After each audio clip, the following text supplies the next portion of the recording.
ആദ്യം തന്നെ ഏവർക്കും സമത്വവും ഐശ്വര്യവും നിറഞ്ഞ ഓണാശംസകൾ. എന്നെ എല്ലാവർക്കും അറിയാമെന്ന് വിശ്വസിക്കുന്നു. ഞാൻ ചിന്നു, ഇന്നത്തെ നമ്മുടെ ഓണാഘോഷ പരിപാടികളുടെ ഹോസ്റ്റ്. നമുക്കെല്ലാം അറിയാം, മലയാളികളുടെ ദേശീയ ഉത്സവമാണ് ഓണം. ലോകമെമ്പാടുമുള്ള മലയാളികൾ ജാതി മത ഭേദമന്യേ ആഘോഷിക്കുന്ന ഉത്സവം.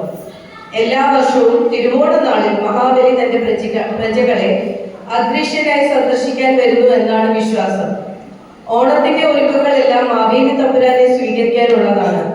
അത്തപ്പൂക്കളമിട്ട് ഓണസദ്യ ഒരുക്കി ഓണപ്പാട്ടുകളും ഓണക്കളികളുമായി മലയാളികൾ ഓണത്തപ്പനെ വരവേൽക്കുന്നു.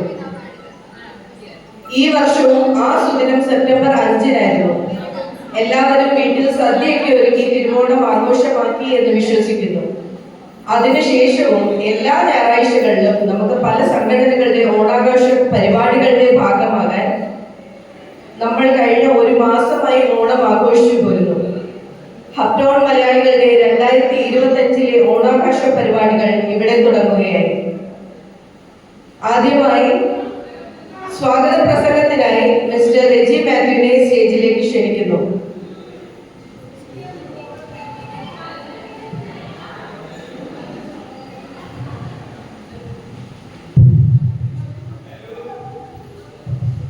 ദയവായി എല്ലാം അകത്തേക്ക് കയറിയിരുന്നാൽ വളരെ ഉപകാരമായിരിക്കും.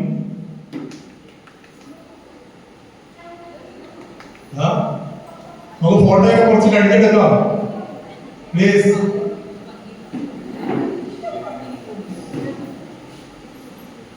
പ്രിയപ്പെട്ട മാതാപിതാക്കളെ, കുഞ്ഞുങ്ങളെ, സഹോദരി സഹോദരന്മാരെ, അങ്ങനെ ഒരു വട്ടം കൂടി നമുക്ക് വീണ്ടും ഒന്നിച്ചു കൂടുവാൻ കിട്ടിയ നല്ല അവസരത്തിനായിട്ട് സർവേശ്വരോട് നന്ദി പറയുന്നു. ഒരു മുടക്കമില്ലാതെ കഴിഞ്ഞ കുറെ വർഷങ്ങളായി നമ്മൾ ഓണാഘോഷത്തിനായിട്ട് ഒന്നിച്ചു കൂടുന്നു. അതിലെല്ലാവരും വളരെ നല്ല രീതിയിൽ സഹകരിക്കുന്നു. ഇന്നിവിടേക്ക് കടന്നു വന്ന എല്ലാവരെയും ഹാർദവമായി സ്വാഗതം ചെയ്യുന്നു. അതോടൊപ്പം നമ്മുടെ ഈ പ്രോഗ്രാമിന്റെ എല്ലാം മുന്നണിയിൽ നിന്ന് എല്ലാം കോർഡിനേറ്റ് ചെയ്യുന്ന ചീഫ് കോർഡിനേറ്റർ ദിവ്യ സോണിയെ പ്രത്യേകം സ്വാഗതം ചെയ്യുന്നു. അതുപോലെ ഇന്നത്തെ ഈ പ്രോഗ്രാം ആങ്കർ ചെയ്യുന്ന ചിന്നു പ്രജീഷ്, അവരെയും ഹാർദവമായി സ്വാഗതം ചെയ്യുന്നു. നമ്മൾ മറ്റൊരു അതിഥിയെ കൂടി ഇവിടെ പ്രതീക്ഷിക്കുന്നു. ശ്രീനാരായണ ആദർശങ്ങൾ, ആശയങ്ങൾ തന്റെ ഉജ്ജ്വലമായ പ്രഭാഷണങ്ങളിലൂടെ ആളുകളിലേക്ക് പകർന്നു നൽകുന്ന ശ്രീമതി ഷീജ ഏതാനും നിമിഷങ്ങൾക്കുള്ളിൽ എത്തിച്ചേരുമെന്ന് നമ്മൾ പ്രതീക്ഷിക്കുന്നു. അവരെയും ഹാർദവമായി സ്വാഗതം ചെയ്യുന്നു.